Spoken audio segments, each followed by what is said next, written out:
시간이 돼가지고요. 시작하도록 하겠습니다. 안녕하세요. 안녕하세요. 저는 예수의 김현직 토마스 신부입니다. 제가 일어서서 강의를 하게 될 줄 알았는데 이 전체 구조상 앉아서 할 수밖에 없어가지고 저의 불량한 태도를 이해해 주시기 바랍니다. 그 뒤에 좀 안 보이시면은 좀 이쪽으로 책상을 끌어내서 같이 앉으셔도 좋을 것 같아요. 저희가 이 겨울방학 특강으로 예수의 센터에서 6번 강의를 통해서 함께 알아보고자 하는 것은 수도사들의 화가 수르바란의 미술로 살펴보는 가톨릭 신심과 영성, 이렇게 제목을 달았습니다. 사실 이 제목 안에 굉장히 많은 것들이 담겨 있거든요. 그래서 뭐 수도사들의 화가라는 부분도 좀 이게 무슨 의미인지, 또 수르바란이라고 하는 사람이 또 어떤 사람인지, 또 그것으로 살펴보는 신심과 영성은 무엇인지, 꽤 많은 것들이 담겨 있는데 과연 저는 이 제목을 보고 흥미를 가지고 오실 분이 얼마나 될까라고 생각이 들었는데, 사실 저는 여러분들의 마음이 더 궁금합니다. 어떤 기대를 가지고 오셨고 또 어떤 목적을 가지고 오셨는지. 근데 막 뭔가를 많이 배우고 또 뭔가를 막 얻어가려는 것보다는 한 시대에 어떠한 가톨릭의 문화들이 이렇게 쭉 있어 왔고 그 문화들이 우리에겐 또 무엇을 얘기하는지 한번 살펴보는 시간으로 생각하고 함께 편하게 가주셨으면 좋겠어요. 그래서 제가 몇 분 보니까 이렇게 노트 필기를 하실 생각을 하고 계신데 그냥 그런 거 필요 없이 오늘 보실 이 슬라이드 안에 제가 할 얘기들이 거의 대부분 담겨 있고, 뭘 쓰시다가 이 슬라이드가 오늘 제가 세보니까 120장 정도 됩니다. 그걸 또 놓치시면 안 되니까 나중에 이 슬라이드를 아마 뭐 드릴 수 있는 방법이 있을 거예요. 그걸 보시면 되니까 굳이 좀 편안한 마음으로 보시고 하시면 좋을 것 같아요. 그럼 먼저 저희 시작 기도 바치고 하면 좋겠습니다. 이 시작 기도를 바치려고 하는 기도는 이 캔터베리의 안셀모의 기도인데, 제가 굉장히 좋아하는 기도인데 사실 사람들이 많이 안 알려져 있어요. 그래서 저도 처음입니다. 이렇게 여러분들과 함께 기도를 하게 돼서 참 좋고, 총 4페이지거든요. 제가 성호경 긋고 시작하면 같이 이 화면 보면서 읽어주시면 좋을 것 같아요. 자, 성부와 성자와 성령의 이름으로 아멘. 나의 주님, 나에게 가르쳐 주소서. 내 마음이 당신을 어디서 어떻게 찾을 수 있는지를. 당신은 나의 하느님이시며 나의 모든 것이지만 나는 아직 당신을 본 적이 없습니다. 당신은 좋은 것을 모두 내게 주셨으나 나는 아직 당신을 알지 못합니다. 나는 아직 나를 만드신 그 소명을 다하지 못했습니다. 당신을 찾도록 나를 가르치소서. 당신이 가르쳐주지 않으면 저는 당신을 찾을 수 없습니다. 갈망 속에 당신을 찾게 하소서. 당신을 찾는 가운데 당신을 갈망하게 하소서. 당신을 사랑함으로써 당신을 찾게 하소서. 내가 당신을 찾을 때 당신을 사랑하게 해주소서. 아멘.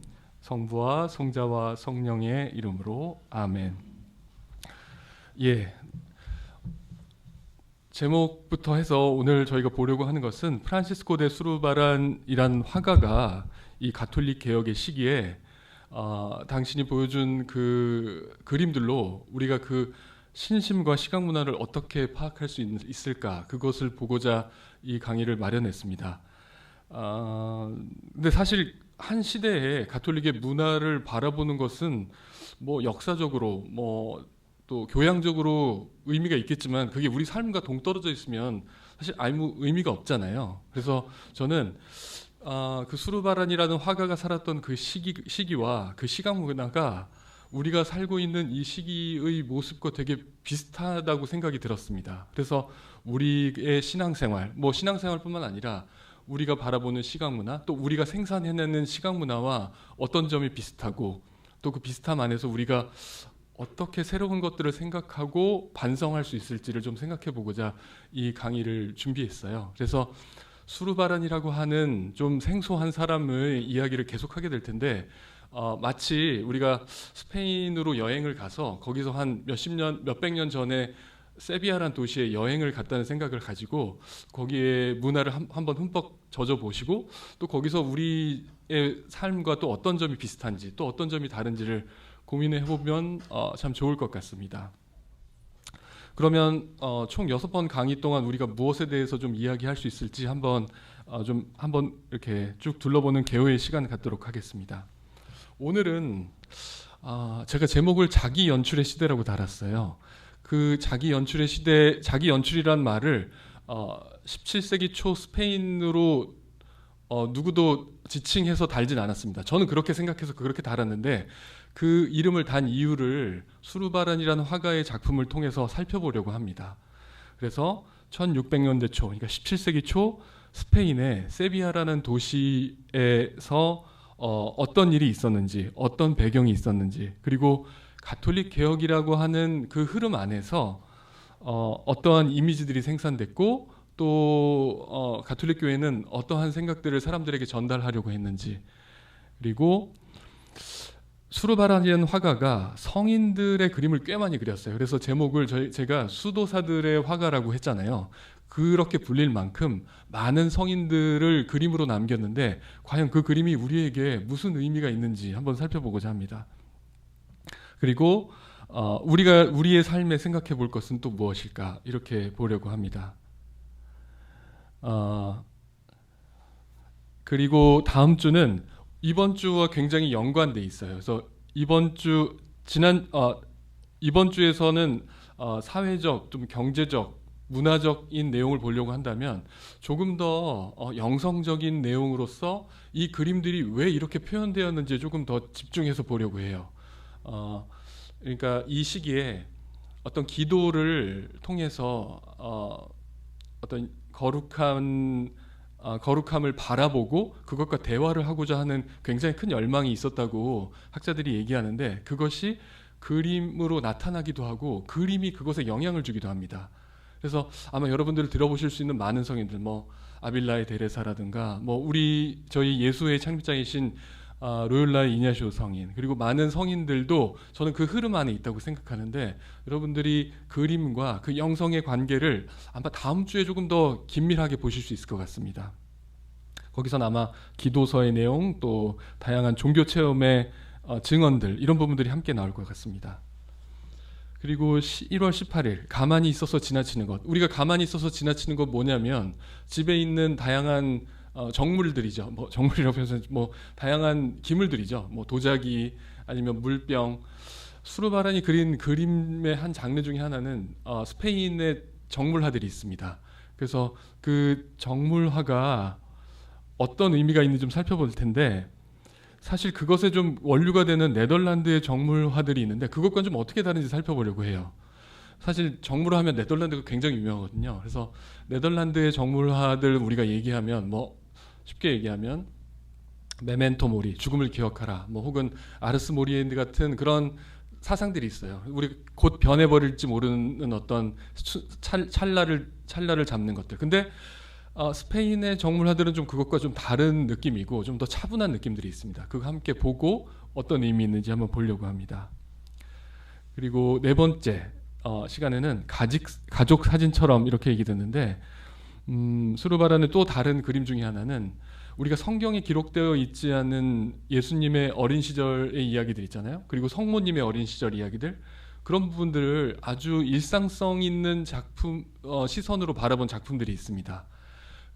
그런 작품들을 보고 이게 왜 그려졌는지, 어떤 의미로 그려졌는지, 그리고 우리가 성경 안에서 보지 못했던 것을 그림으로 보면서 어떤 걸 얻을 수 있는지 한번 살펴보려고 해요. 그래서 혹시 이게 교육적 목적인가? 혹은 상징과 은유가 있는가? 그렇게 살펴보려고 합니다.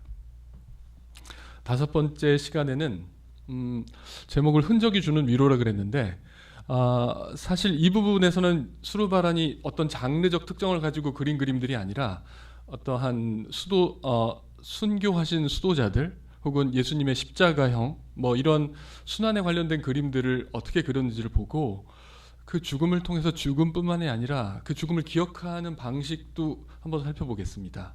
그래서 아마 이 부분은 우리가 예전 과거를 기억하는 것 혹은 돌아가신 분들을 기억하는 것, 또 이 가톨릭 신앙에서 우리가 성인들을 기억하는 걸 어떻게 하는지를 한번 우리에게 주는 많은 내용들이 있을 것 같아요. 그래서 한번 보도록 하겠습니다. 그리고 마지막 시간인 원죄 없이 잉태되신, 여러분들 다 알고 계시는 그 원죄 없이 잉태되신 그 성모님 축일 있잖아요. 거기에 그 이야기되는 원죄 없이 잉태되신입니다. 예전에는 저희가 무염시태라고 했었죠. 이 당시에 아주 많이 그려지던 성모님의 도상은 이 원죄 없이 잉태되신 성모님 도상이 있습니다. 지금 우리가 많이 알고 있는 성모님과는 조금 달라요. 근데 우리나라에서는 이 원죄 없이 잉태되신 성모님의 도상을 거의 찾아보기 힘듭니다. 왜 그런지를 한번 생각해 보면 좋을 것 같아요. 우리가 많이 보고 있는 성모님 도상은 제가 알기로 은혜 성모님하고 루르드 성모님이 좀 결합된 모습이에요. 그래서 어딜 가나 똑같이 있죠. 근데 우리가 알지 못하는 그 성모님의 도상, 같은 성모님이지만 그려진 모습 좀 다른 성모님이 왜 많이 그려졌는지 한번 보려고 해요. 그리고 보통 우리가 2시간이 되어 있는데 나머지 1시간 정도, 한 50분 정도는 파견 미사를 할 수 있었으면 좋겠습니다. 그게 가능하다면. 그래서 2층에 자그마한 경당이 있는데 거기가 우리가 이 6시간을 통해서 듣고 배운 것들 한번 이렇게 주님께 감사드리고 또 다양한 지향들 함께 가져갈 수 있도록 파견 미사로 마치면 좋을 것 같습니다. 그러면 오늘 저희가 아까 말씀드린 대로 자기 연출의 시대에 관련된 이야기를 조금 해보려고 합니다. 수르바란이라는 화가가 그 어떤 그림을 왜 그렸으며, 그리고 그 그림들을 통해서 저는 왜 이 시대를 자기 연출의 시대라고 이해하려고 하는지 앞에 부분하고 뒤에 부분 이렇게 나눠서 이야기하도록 하겠습니다. 수르바란이라는 화가는 도대체 누굴까라는 생각이 드실 거예요. 저는 대학원에 가기까지 이 수르바란이라는 화가를 알지 못했습니다. 그 정도로 미술을 하는 사람도 거의 수르바란이라는 이름을 거의 알지 못해요. 저희가 미술의 백과라는 게 있어요. 그래서 각 화가들이나 조각가들, 그리고 각 미술의 양식들, 뭐 사조들, 이런 걸 다 모아놓은 책이 있는데, 영어로 된 그 엔사이클로피디아 오브 아트라는 거에 맨 마지막 장을 펴면 거기에 Z로 시작하기 때문에 수르바란이라는 화가가 나옵니다. 맨 마지막에. 또 ZU잖아요. 그래서 이 수르바란이라는 화가가 나옵니다.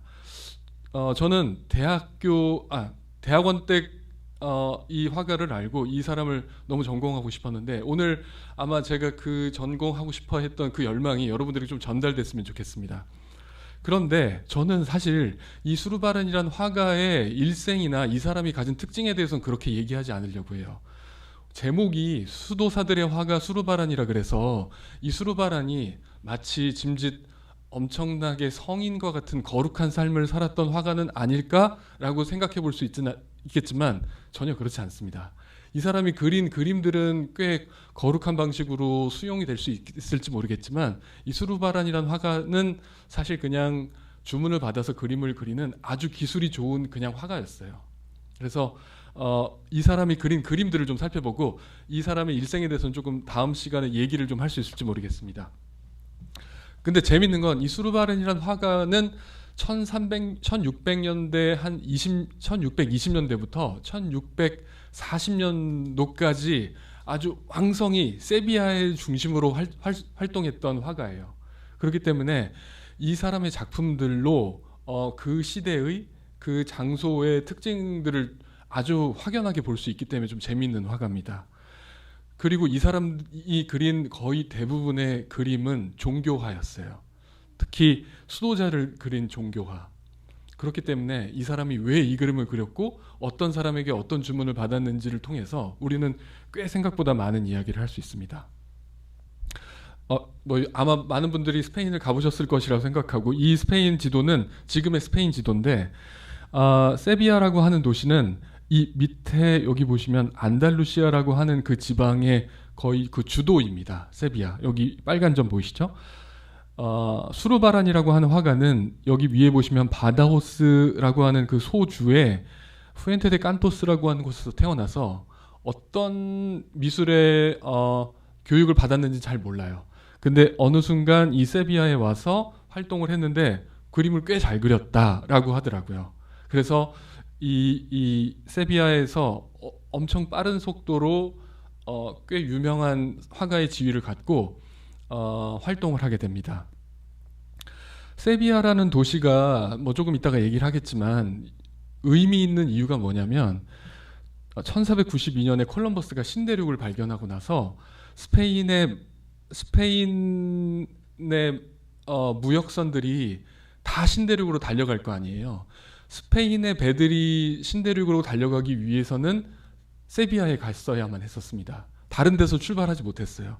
그래서 여기 세비야 여기 보면 약간 이 강의 모습이 보이는데 과달키비르 강이라고 하는 강에서 배들이 정박 모여서 가고 또 신대륙의 문물들이 또 이곳을 통해서 왔습니다. 그러니까 얼마나 많은 물질적 풍요가 있었겠어요. 거기에 있던 종교 단체들이 수도회들이 그런 종교적인 부의 영향을 많이 받았습니다. 이 얘기는 조금 이따 더 많이 하겠습니다. 수르바란이라고 하는 사람이 활동했던 시대의 그냥 종교적 배경을 좀 설명할게요. 조금 어려울 수 있지만 그냥 좀 편하게 좀 설명해드리도록 하겠습니다. 이 당시는 우리가 마르틴 루터라고 여러분들 알고 있는 종교개혁가 있잖아요. 개신교의 기치를 내밀고 가톨릭에 반대해서 가톨릭으로부터 벗어나서 개신교의 기치를 높인 사람이 있죠.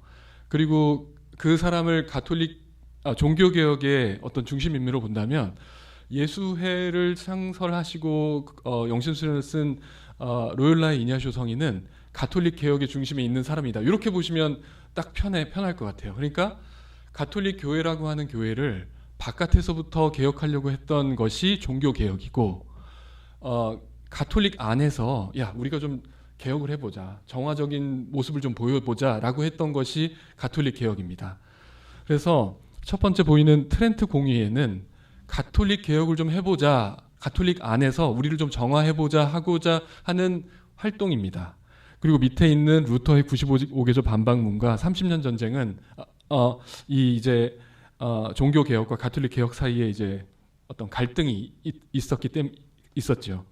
수르바라는 딱 활동했던 시기가 이러한 갈등이 아주 최고조되어 있던 시기입니다. 그래서 종교 개혁과 가톨릭 개혁의 어떤 문화 안에 있던 사람이라고 볼 수 있을 것 같아요.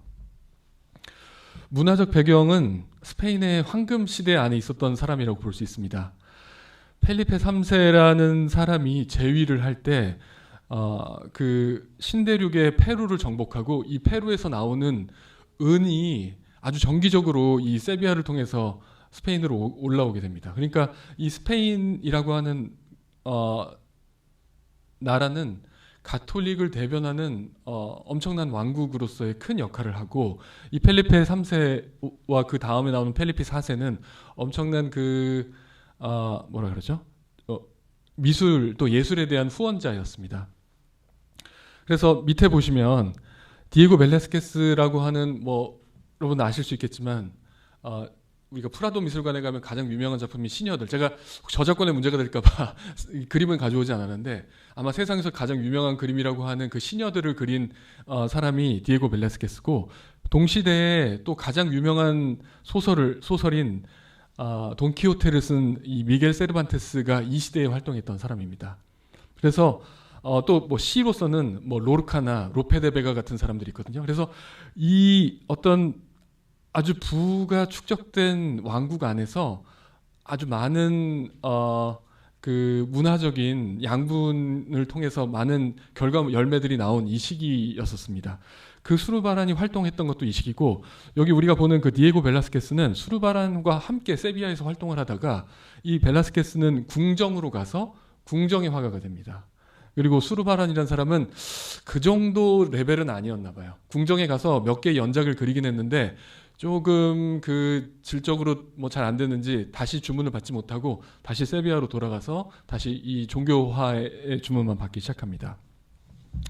그런데 왜 우리가 수르바란에 대해서 알아봐야 하느냐? 여기 설명이 있습니다. 수르바란이 그린 많은 종교화들은 그 당시 종교적인 사회적인 이야기를 우리가 이야기를 해줄 수 있다. 아까 말씀드렸듯이 굉장히 제한적인 시대와 굉장히 제한적인 장소에서 많은 양의 미술품을 한꺼번에 그렸어요. 그리고 굉장히 다양한 주문자들. 그래서 이걸 통해 가지고 사회상을 좀 많이 볼 수 있습니다. 그런데 저는 방금 말씀드린 이러한 배경들이 지금 우리가 살고 있는 시대와도 굉장히 비슷하다고 느껴져요. 왜냐하면 이 당시 말씀드렸듯이 종교개혁의 어떤 이념과 가톨릭 개혁의 이념이 있고 많은 물질들이 유입되어 오면서 이 물질 문화에 대한 것을 어떻게 다뤄야 될지도 서로 이야기가 되고 있는 시기였습니다. 그리고 넘쳐나는 물질 문화를 통해서 많은 문화적인 열매들이 창조되고 있었고요. 지금 우리 시대는 어떨까 생각해 봅니다. 뭐 단군이라고 지금 이 시기가 가장 잘 먹고 잘 사는 시기라고 얘기하잖아요. 뭐 우리가 지금 막 엄청난 부에 있진 않지만, 그리고 굉장히 다양한 가치관들이 있습니다. 우리 저희 어머니가 생각하는 것과 제가 생각하는 것과 저희 조카가 생각하는 가치관이 완전히 다른 시대를 살고 있어요. 이럴 때 생산되는 문화들이 서로에게 좀 다른 이질적인 측면을 가지고 있는데, 저는 이 시대의 만들어졌던 시각 문화가 그런 부분하고 좀 연관이 있다고 생각합니다. 그리고 자기 자신을 드러내야 되는데 굉장히 집착적인 성격이 있거든요. 우리들도 좀 그렇지 않나고 생각이 듭니다. 그리고 나서 수르바라는 작품들을 그냥 좋구나, 어떤 걸 그렸구나 이렇게만 바라보면 우리가 그것을 잘 이해할 수가 없습니다. 대신 이 그림이 뭐 이따가 얘기하기 때문에 제가 좀 지금 많은 얘기지만 입체적으로 좀 볼 수 있었으면 좋겠어요. 박물관에 가서 이 작품을 보고 좋네, 누가 그렸네, 뭘 그렸네, 그렇게 보면 그 화가와 대상과 저라고 하는 그런 좀 단편적인 것인데, 이 그림을 그때 누가 봤을까? 뭐 이런 식으로 이 그림이 어떤 효용이 있었을까를 좀 입체적으로 생각해 보면 조금 더 재밌는 걸 많이 볼 수 있게 됩니다. 혹시 여기까지 조금 너무 빠르거나 아니면 잘 이해가 안 되시거나 너무 좀 지겹거나 그러신 부분이 있으실까요? 이 정도 속도 괜찮으실까요? 예. 그러면 잠시 한 30초 정도 수르바라는 작품을 그냥 한번 보시죠. 예. 저희가 제목도 필요 없고 뭐 어떤 걸 그린지도 필요 없고 수르바란이 그린 작품인데 한번 보시죠.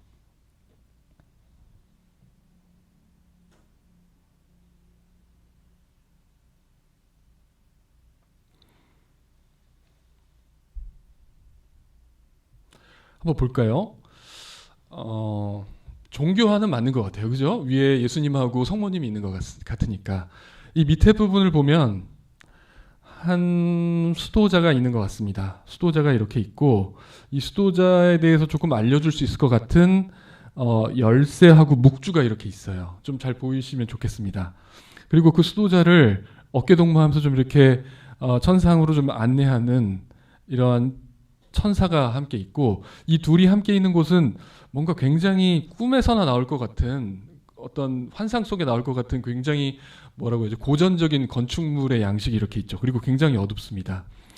그리고 이 수도자가 바라보고 있는 하늘 부분에는 성모님과 예수님이 있고, 또 어떤 당신의 심장에서 나오는 어떤 뭐라 그럴까요, 레이저 같은 것을 이 수도자의 심장에 주고 있고, 이 예수님과 성모님 옆에 있는 천사들이 음악을 만들어내고 있습니다. 저는 이 그림에 대해서는 다음 주에 설명할 거고, 어쨌든 이 그림이 있게 되는 배경에 대해서 조금 더 살펴보려고 합니다. 이 그림은 수르바란이 그린 알론소 로드리게스의 비전이라는 그림입니다.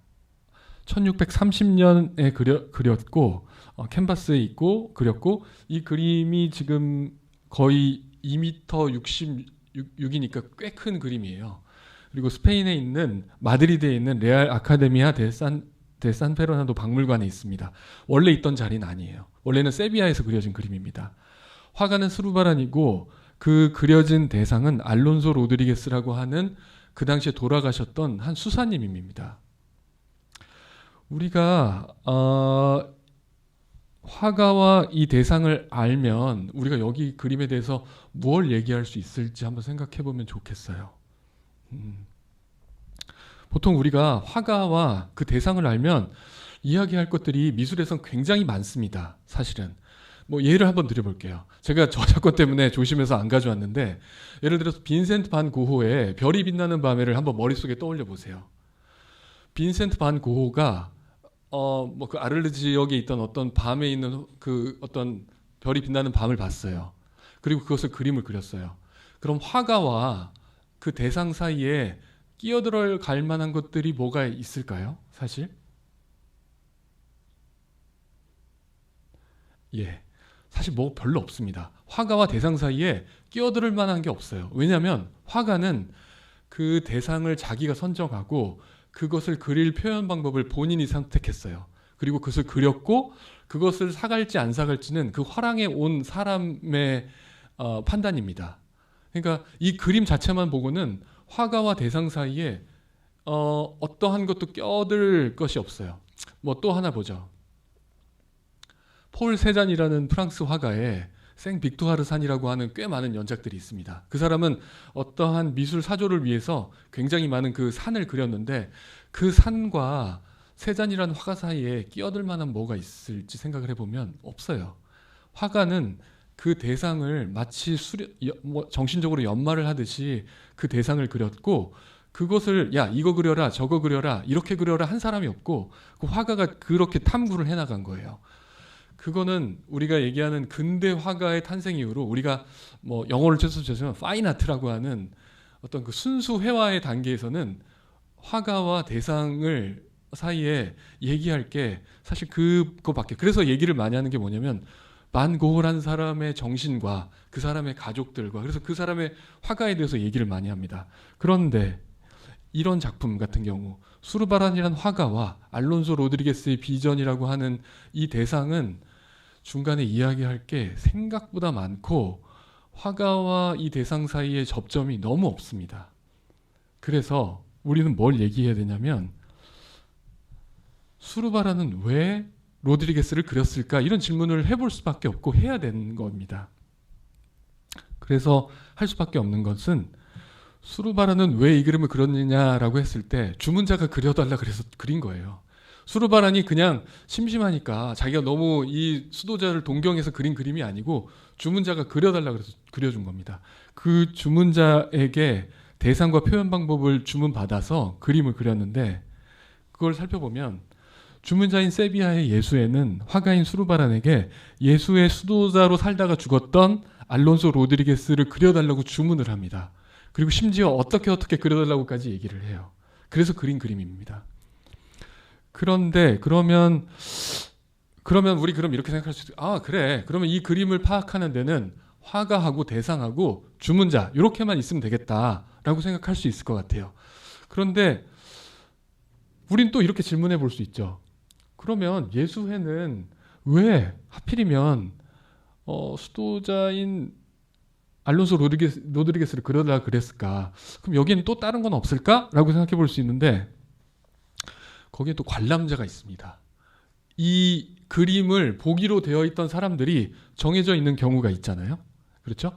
여러분들 집에 하나씩 가족 사진들 있으신 분들 많잖아요. 우리 한때 그 가족 사진 찍는 게 굉장히 유행이었잖아요. 그 가족 사진을 찍을 때 뭐 우리 가족도 보지만 우리 집에 놀러 온 사람들이 우리의 이게 화목한 가정을 보고 우리 집에 대해서 좋은 인상을 가져야겠다. 뭐 이런 생각도 하셨을 거 아니에요? 그런 만큼 이 예수회라고 하는 수도회는 어떠한 관람자들이 이 그림을 볼지에 대해서 생각을 해봤을 것 같습니다. 그리고 이 관람자를 두고 어떻게 그 대상을 결정할지 고민하고 결정을 합니다. 그러면 이 관람자는 우리가 어떻게 설정을 할까라고 생각을 해보면 이 그림이 걸리는 공간에 대해서 생각해보면 관람자가 누군지 알 수 있어요. 그렇죠? 그래서 근데 주문자는 작품이 걸리는 공간을 통해서 관람자를 정하고 그에 맞는 대상과 표현을 결정한다. 그러면 여기서 우리가 화가와 주문자를 어떤 뭐 무게를 달 수는 없지만 중요성이 무게를 달 수는 저울에 놓고 본다면 어떤 사람에게도 무게가 갈 수 있을 것 같다는 생각이 드십니까? 생각해보면 그죠? 이걸 주문해주는 사람이 더 무게가 있는 거예요. 이걸 그려주고요. 이렇게 그려주세요라고 이렇게 하는 겁니다. 화가는 어떤 기법을 통해서 어떤 방법을 나타내긴 하지만 주문자에게 매여 있을 수밖에 없죠. 정리를 해보면 수르바란이 그린 알론소 로드리게스 비전이라고 하는 그림은 세비야의 예수회가 화가 수르바란에게 예수의 공동체 성당 제2실에 이 그림을 주문했는데 그 예수의 공동체에 드나드는 사람은 어떤 사람들이냐면 예수의 사제, 최종 서원자. 왜냐하면 좀 이따 설명하겠습니다만 이 공동체가 스페인 세비야의 최종 서원자의 집이란 곳에 있었거든요. 그리고 거기는 단순히 예수회만 사는 것이 아니라 이렇게 뭐라 그러죠? 학교가 같이 있었어요. 거기는 학생들이 있을 거고 또 수사들이 있었을 텐데 그 수사들이 복사를 서잖아요. 그러면 그 제의실에 들어가서 이것저것 챙기잖아요. 그 사람들이 본 그림입니다. 그러면 왜 예수회는 이 사람들에게 어떤 영향을 주기 위해서 당대에 유명했던 수르바란에게 이 그림을 주문했을까? 이런 질문들이 연달아 따라 나오죠. 이 부분에 대해서 조금 생각을 해보기 전에 또 다른 질문들을 한번 해볼까요? 그렇다면 수르바란은 예수회의 주문만 받아서 그린 사람일까? 라는 생각을 해보면 이 뒤에 세비야라고 하는 그 도시에서 수르바란에게 그림을 주문했던 모든 수도회들에서 이제 얘기할 건데 이 부분에 대해서는 제가 아주 길게 얘기하지 않고 조금 작품들만 좀 보여드리도록 하겠습니다. 여러분 놀라실 거예요. 세비야라는 한 도시에서 수르바란에게 주문을 한 수도회들은 아주 많고 이 그림과 주문자를 이해할 수 있는 좀 더 입체적인 방법입니다. 만약에 우리가 예수회와 수르바란의 관계만을 봤었다면 수르바란이라는 사람이 그냥 예수회랑 친해서 그랬겠지라고 할 텐데 그렇지 않습니다.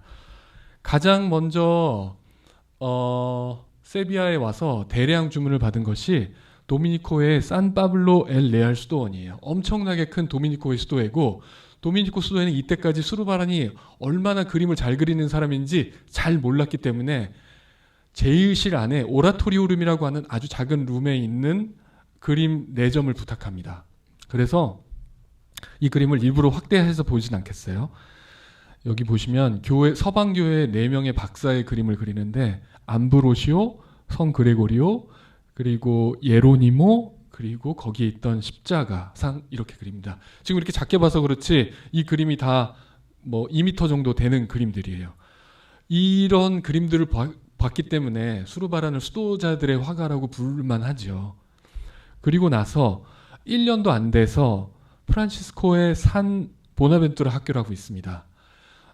거기에는 큰 성당이 있는데 그 성당의 회랑에 왜 우리 성당 가보면은 옆에 예수님의 일생들이 이렇게 스테인드 글라스로 이렇게 있는 거 아시잖아요. 예수님의 일생이 아니라 이 이름을 딴 프란치스코 회의 성인인 성 보나벤투라의 일생을 그렸는데 4점은 프란시스코 데 에레라라고 하는 그 당시 유명한 화가에게 맡겼고 4점은 이 수르바란이라는 화가에게 맡겼습니다. 그 중에 하나가 1945년에 제2차 세계대전 드레스덴에 있다가 소실됐어요. 그 그림이 바로 이 그림인데 성 토마스 아퀴나스에게 십자가를 보여주는 보나벤투라라는 그림이고 이 그림은 좀 확대해서 볼 수도 있으니까 안 되나? 잠시만요. 이 그림은 리옹 공의회에 있었던 추기경 보나벤투라 그리고 교황의 이름을 정해주는 보나벤투라 그리고 상여에 누워있는 보나벤투라의 죽음 뭐 이렇게 주문을 받았습니다. 그리고 지금은 없어진 수도회지만 자비의 성모회라고 하는 수도회가 있었습니다. 거기에서 2점의 창립자인 페드로 놀라스코의 비전이라고 하는 2 그림과 그 수도회에서 탄생한 4명의 수도자들의 그림 그리고 순교한 성 세라피온의 그림 그리고 여기에 성 아가다 성녀 이 좀 다른 공간에 있는 여러 그림을 주문받았습니다. 또 얼마 지나지 않아서 도미니코회의 산토 토마스 학교가 있어요. 거기 학생들이 다니는 학교. 거기에 큰 경당에 이 그림은 5m 정도 되는 그림입니다. 성 토마스 아퀴나스에 대한 공경이라는 그림인데 여기 보시면 아시겠지만 그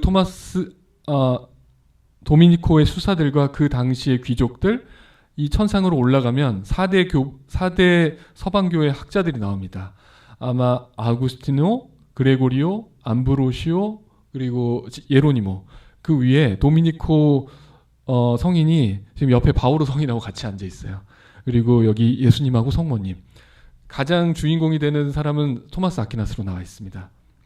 그리고 그 다음 그림들이 있고 또 가르멜의 산 알베르토 학교 여기도 3점 도미니코의 포르타코엘리의 수도원 그리고 자비의 성모회 아까 얘기했던 그 자비의 성모회에서 개혁되어 나온 수도회입니다. 여기는 성 요셉, 성 라우렌시오 그리고 2명의 성녀들 그리고 성 안토니 그리고 성 카타리나의 죽음 그리고 까르투시오에서도 엄청나게 많은 그림을 주문했는데 여기는 지금 이 시기에 볼만한 예수님의 할례, 그리고 예수님 탄생에 대한 경배, 수태고지, 그리고 예수님 탄생, 그리고 천사들과 까르투시오 회의 수도자들, 그리고 세례자 요한과 성 라우렌시오, 그리고 요아킴과 안나, 그리고 또 같은 수도회지만 다른 곳에 있었던 라스쿠에바스 수도원에서도 또 이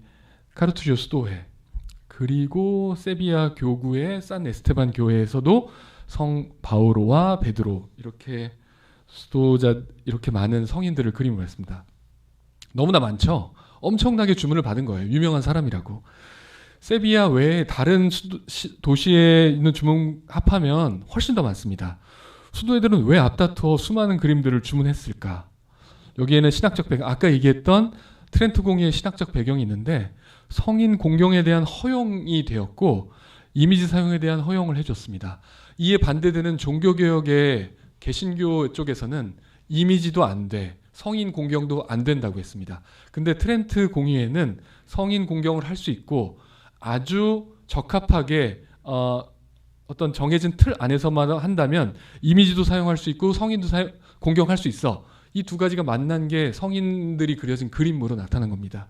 경제적인 배경은 신대륙과의 교육 중심지였던 세비야의 아까 말씀드렸던 그 부분이죠. 경제적 배경을 조금 더 자세히 살펴보면 1520년대부터 페루의 은광산에서 정기적으로 은이 유입됐어요. 그래서 세비야의 인구는 23만, 뭐 지금 23만이라 그러면 너무 적다. 지금 뭐 서울 1000만이라 그러는데, 근데 23만이면 그 당시 가장 인구가 많았던 파리하고 나폴리에 견주는 인구라고 해요. 그러니까 이 신대륙과의 무역을 하게 되면서 많은 사람들이 유입이 됐었던 거죠.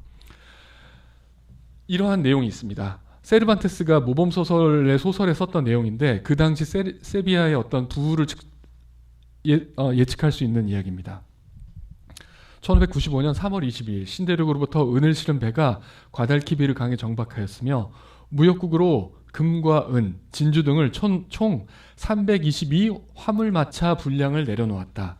트리아나 다리 위에서 6일 동안 내내 배에서 물건을 하역하는 것을 보는 일은 엄청난 일이었다. 이렇게 역사적인 기록은 아니지만 그랬습니다.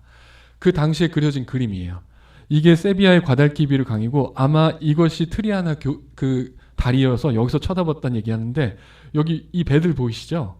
여기서 온갖 해역물이 있고 요게 세비야의 대성당, 그 앞에 있는 무역국, 여기로부터 많은 은들이 들어가는 겁니다. 이 파나도 마찬가지. 여기 더 많은 배들을 볼 수 있죠. 근데 재미있는 건 이 당시가 가톨릭 개혁의 시대였기 때문에 어떤 부분을 생각해 봐야 되냐면, 많은 사람들이 상인으로 왔지만 굉장히 이 사람이 개신교인지 아니면 이교도인지를 살펴보는 그런 이념적인 생각이 굉장히 강했었어요.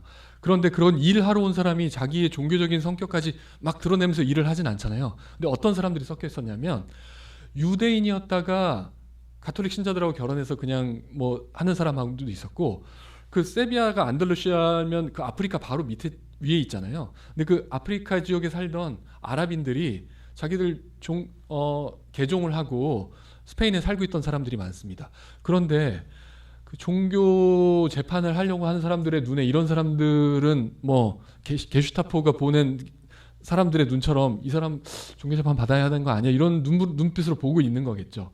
우리가 그 유대인에서 개종한 사람을 콘베르소라고 했고, 이 아랍인이었다가 개종한 사람을 우리가 모리스코라고 하는데, 계속 그런 사람들을 종교 재판에 보내는 사회적 분위기가 있습니다. 그러니까 이 사람들이 할 수 있는 되게 좋은 방법은 뭐냐면, 자신들이 수도에다가 엄청난 기부금을 하고 뭔가를 이렇게 기부자라는 타이틀을 받는 거예요.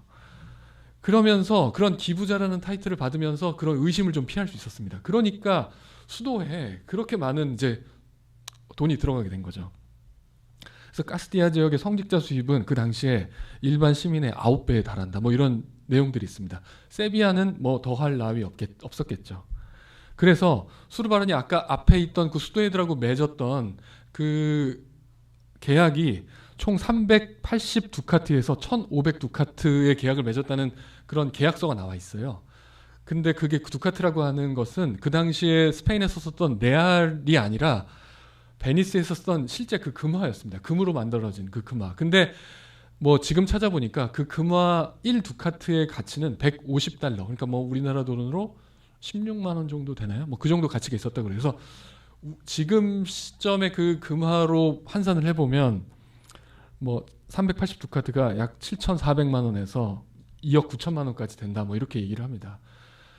뭐 엄청난 그 부유를 가지고 있던 수도회들이 이런 그 뭐랄까요, 시각 문화를 생산해내기 위해서 돈을 썼다는 것을 우리가 알 수 있죠.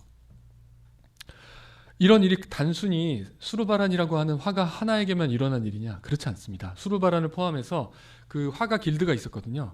그 화가 길드에 있었던 그 아까 제가 보여드린 알론소 로드리게스의 비전이라고 하는 그 그림이 그려져 있던 그 집에서 주문을 받은 화가만 해도 후안 데 로엘라스, 알론소 카노, 프란시스코 데 파체코, 마르티네스 몬타네스는 화가가 아니라 조각가입니다. 많은 화가들에게 이 많은 걸 부탁했어요. 신학적 배경을 잠시 보고 이제 한 5분 있다 쉴 건데, 트렌트 공의의 2차 회기에서는 이미지 사용을 허락했지만 그것에 대한 오용을 아주 경계했습니다. 그래서 교육받지 못한 이들에게 아주 효과적으로 전달할 수 있는 이 이미지 사용은 허락을 해줬지만 신학적 지식인, 특히 주교님들이 이런 부분을 잘 감시해야 된다라고 얘기를 하고 있습니다. 이 그림은 개신교 지역에 개신교 지역에 있던 성당을 그린 그림입니다.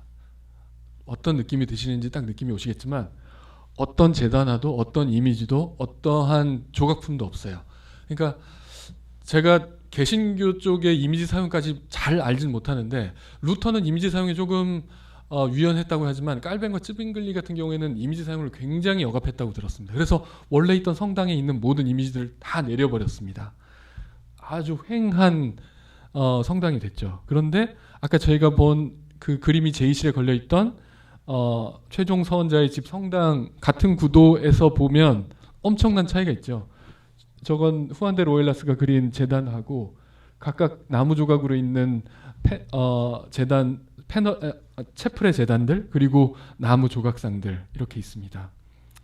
심지어 성주간에 스페인에 가보시면 이런 성당 안에 고이 모셔놨던 실제 크기의 이 성상들을 들고 이렇게 수많은 사람들이 행진을 합니다. 이거는 뭐 산타 세마나의 프로세시온이라고 하는데 만약 스페인에 가시려고 하면 저는 이때 가시기를 추천드립니다. 많은 사람들이 이 성상을 들고 움직이는 모습을 볼 수 있는데 엄청난 경배의 모습. 그만큼 이미지 사용에 열이 올라 있던 거예요.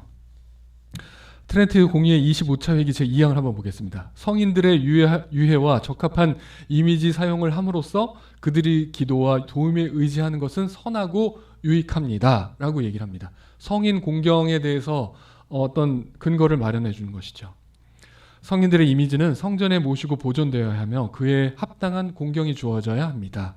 하지만 이것이 성인들에 대한 직접적인 성인들을 경배하고 흠숭하는 것이 아니라 성인으로서, 인간인 성인으로서의 공경이라는 부분이 있고 그것의 이미지도 공경일 뿐이지 우리가 마치 하느님과 예수 그리스도를 흠숭하고 경배하듯이 경배는 아니라는 부분을 얘기하고 있습니다. 주교들은 그림이나 다른 방식으로 묘사된 구원의 신비의 역사를 통해 사람들이 기억하고 마음에 되새기도록 주의 깊게 가르쳐야 합니다. 라고 얘기했습니다.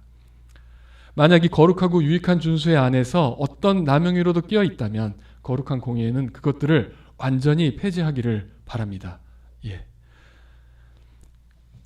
수르바란이 아까 얘기했던 그 자비회의 수도회와 맺었던 계약서의 일부입니다. 나 프란시스코 데 수르바란은 자비의 수도회의 선임 신부인 후안 데 에레라와 다음 계약사항을 충실히 이행한다. 각 작품의 인물들과 다른 사항들은 모두 선임 신부의 명령을 따라 그린다라고 되어 있어요. 그러니까 수도회가 돈을 낸 만큼 이 무엇을 그려야 하는지 어떻게 그려야 되는지를 아주 자세하게 이야기하고 있죠. 마르체나의 알론조 바스케스라고 하는 사람도 그 수도회랑 맺은 계약에서 이렇게 되어 있습니다. 모든 인물은 사실대로 그리면서 보는 이들의 경배심을 불러일으켜야 한다. 그림에 표현된 이들의 표현 방식과 배치, 배열 등은 제공된 사료를 따른다. 제공된 사료가 무엇일까라고 생각해 볼 수 있을 것 같습니다. 수르바란의 그림을 통해서 예를 들어보겠어요. 수르바란이 보나벤투라 학교에 그려준 보나벤투라가 리옹에서의 활약을 그린 건데 옆에 있는 판화의 구도가 거의 똑같습니다. 이건 보나벤투라의 성인의 그림을 그린 건 아니지만 그 당시에 네덜란드 쪽에서 제작되던 판화의 모습인데 판화가 가진 영향력이 엄청났기 때문에 판화의 제작에 관련돼서는 많은 신학자들이 그것에 대해 감사하고 검열을 했었어요. 그래서 이 판화로 나온 이미지들은 굉장히 뭐라고 보면 그러니까 많이 사용돼도 되는 이미지 중에 하나였죠. 수도회가 이걸 가지고 있었으니까 화가에게 보여주면서 이런 식으로 그려라라고 얘기했을 가능성이 아주 큽니다. 1575년에 그려진 코르넬리스 콜트의 판화에서 카타리나 성녀의 매장이라는 부분인데 이건 성녀도 똑같아요. 이 부분을 1635년 아까 까르토슈오 수도였나? 거기에 그려준 그림하고 비교해 보면 구도 다 똑같죠. 이 그림하는 방식 하지만 이 그림의 방식이나 표정이나 이런 부분을 사실 나타내기가 쉽지 않은데 수르바라는 아주 잘 나타냈습니다. 수도회들은 성인에 대한 공경과 이미지 사용에 대한 신학적인 근거를 마련했기 때문에 그것에 대해서 사용할 수 있었어요. 그런데 그 사용할 수 있음과 동시에 세비야시에 주어진 막대한 기부금으로 이를 건축과 미술을 제작하는 데 엄청난 기여를 하게 됩니다. 이 부분은 좀 다음에 얘기할 건데 수도회들이 학교라는 사도직 안에서 사실 미묘한 경쟁을 하기 시작합니다. 좀 재밌죠. 수도회들이 경쟁을 하기 시작한다. 그 안에서 수도회 간의 경쟁은 이 미술을 생산해내는 걸로 다양하게 아주 재밌게 드러나게 되는데 이 부분은 좀 다음 시간에 볼 거고요. 수도회들은 자신들의 성인을 재현해냄으로써 또 이미지화함으로써 수도회가 지닌 가치를 그 성인과 동일시하고 이를 자신들의 이미지로 만들어서 홍보를 하기 시작합니다. 즉 이 시기를 봐도 바로 수도회들의 자기 연출의 시대라고 할 수 있을 것 같습니다. 여기까지 첫 번째 시간 마무리하고 10분 정도 쉬었다가 돌아와서 두 번째 시간 같이 보도록 하겠습니다. 감사합니다.